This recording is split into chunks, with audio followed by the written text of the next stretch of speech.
जंगल में एक बहुत ही भूखा प्यासा भेड़िया भटक रहा था। काफ़ी देर भूख प्यास से भटकने के बाद भेड़िया को शिकार के लिए एक पक्षी दिखा और भेड़िए ने उस पक्षी का शिकार किया, उसे मारकर खा गया। जब भेड़िया पक्षी को खा रहा था तो भेड़िए के गले में पक्षी की एक हड्डी फंस गई। अत्यधिक प्रयास करने के बाद भी भेड़िए के गले से हड्डी निकलने का नाम नहीं ले रही थी। भेड़िया गले में चुभती उस हड्डी से परेशान होकर इधर उधर भटकने लगा कि कोई मेरे गले की फंसी हुई हड्डी निकालने में मदद करे। इस पर कोई भी जानवर उस घड़ी मदद करने के लिए तैयार नहीं हुआ। काफ़ी देर तक जब भेड़िया जंगल में भटक रहा था तो भेड़िए को एक सहारा मिला। उसे एक सारस दिखाई दिया। उसने सारी समस्या उस सारस को बताई।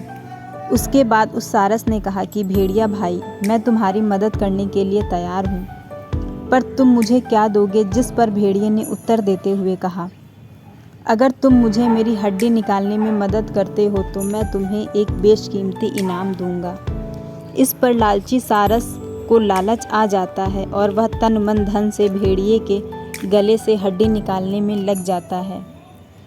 अब सारस अपनी लंबी चोंच को भेड़िए के मुंह में डालकर गले में फंसी हुई हड्डी को बाहर निकालने की कोशिश करता है, जिसमें वह कामयाब भी हो जाता है। जैसे ही सारस ने भेड़िए के गले में फंसी हुई हड्डी को बाहर निकाला, वैसे ही भेड़िया बहुत खुश हुआ और उछल कूद करके नाचने लगा।